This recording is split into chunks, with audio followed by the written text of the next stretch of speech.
Superado el inconveniente técnico, retomamos la entrevista con Guillermo Lasso, líder del movimiento Creo. Buenos días. Usted dirigió anoche al país un mensaje que tiene la intención de imprimir esperanza, unidad y solidaridad.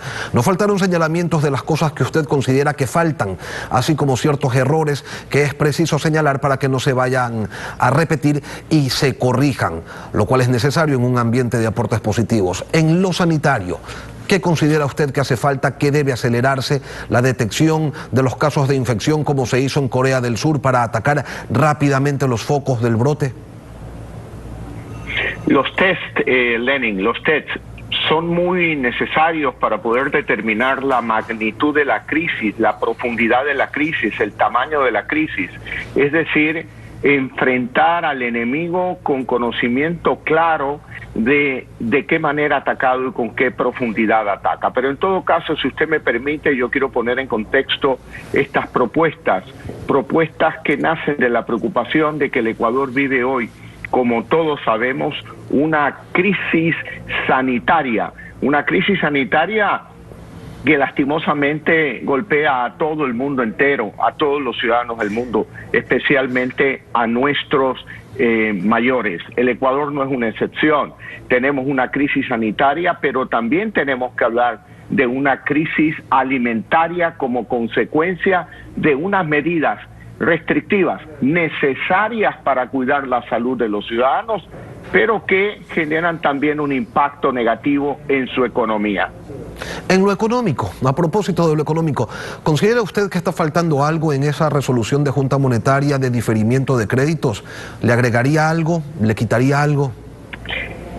Mire, Lenin, cuando yo hablo de que hay un problema económico, me refiero al problema económico de aquellas familias ecuatorianas. Cerca de 4,5 millones de ecuatorianos no tienen un empleo formal. Su actividad económica depende de lo que venden durante el día.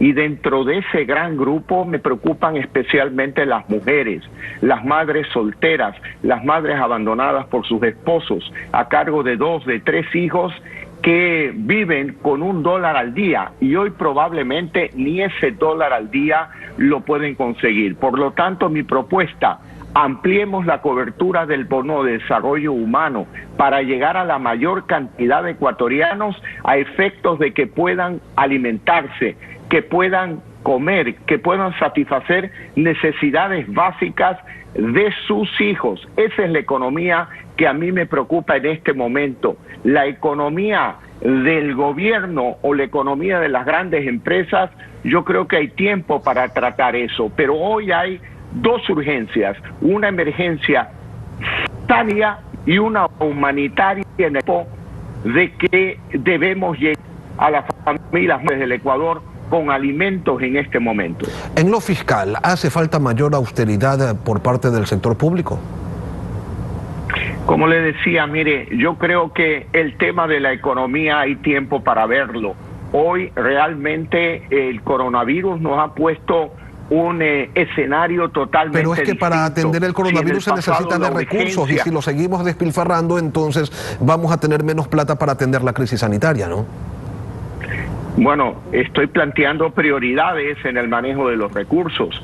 Por ejemplo, el día domingo yo tomé una decisión respecto de los fondos que este año había recibido el movimiento Creo para campañas políticas. Creo que esos recursos no se pueden usar para campañas políticas, tienen que usarse para la emergencia sanitaria y para también llegar a las familias ecuatorianas que hoy no tienen la capacidad de trabajar, no pueden obtener esos recursos diarios. Tenemos que llegar con alimentos donde ellos, y eso hoy es prioritario. El escenario es un escenario de crisis.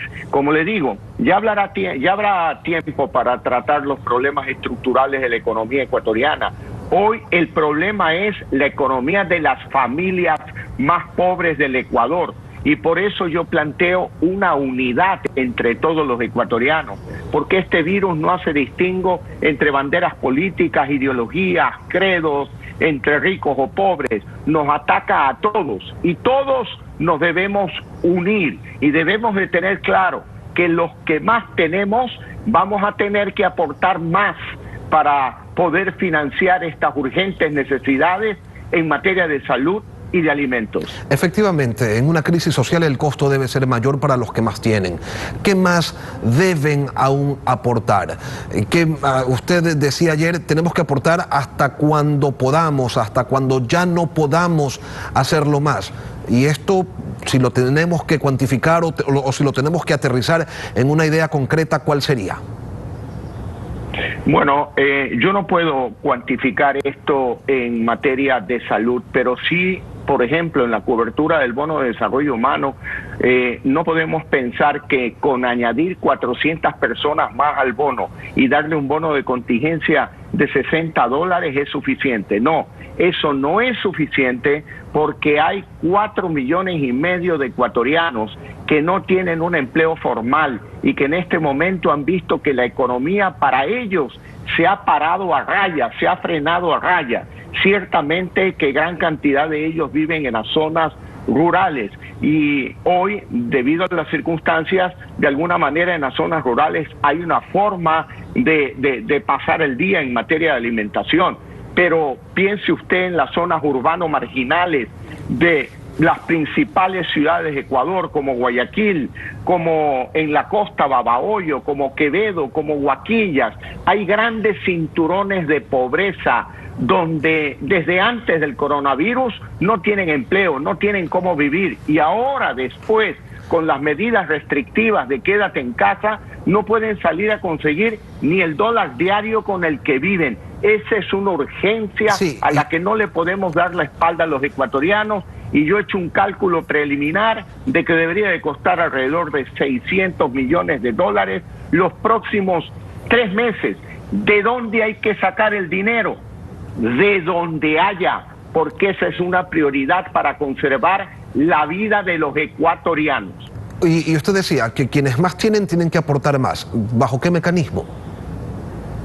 Bueno, yo creo que quienes más tienen tenemos que aportar más, primero como una acción voluntaria. Yo ya lo estoy haciendo con la Iglesia Católica y el Banco de Alimentos. Y luego, en un gran acuerdo nacional entre todos los actores, gobiernos, líderes políticos, líderes gremiales, empresariales, tenemos que llegar a un acuerdo para rescatar a nuestra patria que está enferma, y tenemos que arrimar el hombro, y si eso implica la creación de algún impuesto o un aporte adicional a los que ya venimos haciendo desde los distintos sectores de la economía, pues habrá que hacer más.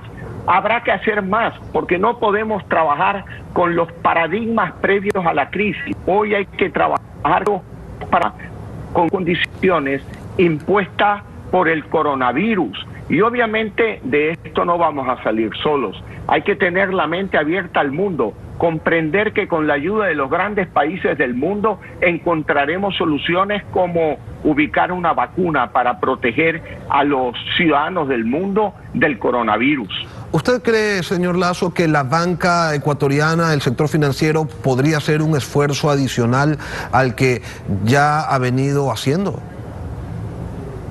Mire, yo creo que todos estamos en obligación ética y moral de hacerlo. No distinga usted sectores, digo yo, todos los sectores empresariales, la banca también, por supuesto, todos tenemos que hacerlo, porque las urgencias que he señalado no pueden esperar. Sin duda alguna necesitamos recursos para comprar test, para poder hacer la prueba del coronavirus, y para que en Ecuador esos test sean gratuitos y se puedan hacer los exámenes de manera masiva para poder dimensionar esta crisis. Y por lo tanto todos los sectores, yo no digo uno en particular, yo digo todos, y no exceptúo a nadie, tenemos que arrimar el hombro, tenemos la obligación ética y moral de poner el hombro para sanar al Ecuador, para sanar a nuestra patria y para protegernos muy especialmente de los más necesitados, de los más vulnerables de la sociedad ecuatoriana. Esto siempre y cuando haya este consenso, esta unidad de los distintos sectores políticos, porque por ejemplo usted dice, estaríamos dispuestos incluso a que se creen mayores impuestos o que se incremente algún impuesto porque el país necesita de más recursos, pero esto necesita de un acuerdo político, porque en la Asamblea hay sectores que son negados a la creación de nuevos impuestos y así no se puede, ¿no?, avanzar. Bueno, yo creo que aquí hay un problema. Me parece que al gobierno le falta iniciativa, al gobierno le falta liderazgo. Es el gobierno el que debería de convocar a la unidad nacional, es el gobierno el que debería de llamar a las principales figuras políticas del Ecuador, a las principales figuras del sector empresarial, a los sectores sociales, sentar a una mesa y decir, señores, esta es la realidad. Aquí o nos ponemos de acuerdo todos y salimos adelante juntos sobre la base de unirnos y sobre principios de solidaridad, o todos nos hundimos.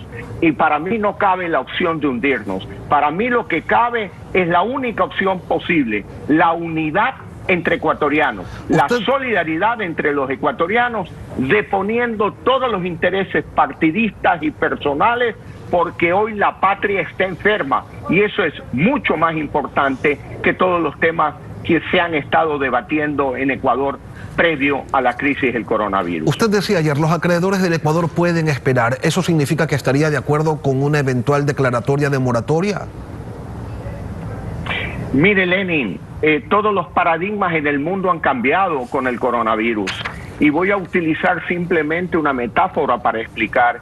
Si en una escuela hay un terremoto y se derrumba todo el edificio y todos los alumnos salen en estampida y los profesores salen en estampida y todos piden ayuda y auxilio, no puede ser que el Ecuador, un país pequeño, cometa el error de decir yo me quedo sentado en el pupitre haciendo mis exámenes porque quiero sacar 10 sobre 10.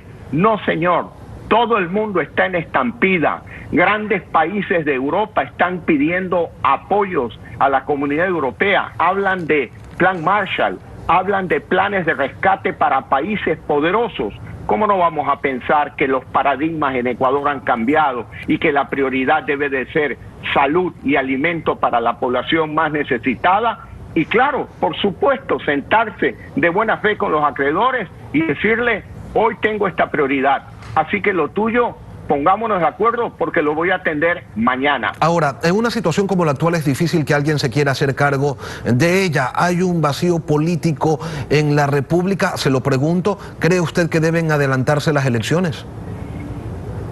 No, yo no creo que deben adelantarse las elecciones. Yo creo que el gobierno nacional y particularmente el presidente de la República tiene que llegar a un instante de reflexión y tiene que llamar a un acuerdo nacional para lograr inclusive un gobierno de consenso para el manejo de esta crisis.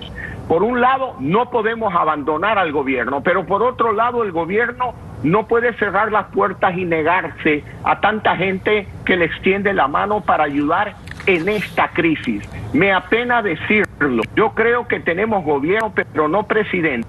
Un gabinete con un par de ministros que funcionan, o 3 o 4 ministros, pero no hay más. Necesitamos que funcione realmente un gobierno con mucha capacidad. Hay muchos ecuatorianos que pueden apoyar en estas circunstancias y esta es una economía de guerra. Enfrentamos a un enemigo que no lo vemos, que es muy pequeñito, pero que está destruyendo la tranquilidad del mundo, la economía del mundo, la salud del mundo. Está afectando a grandes cantidades de ciudadanos en el mundo y aquí en Ecuador también. Guillermo Lasso, gracias por su participación en Contacto Directo. Muchas gracias, Lenin.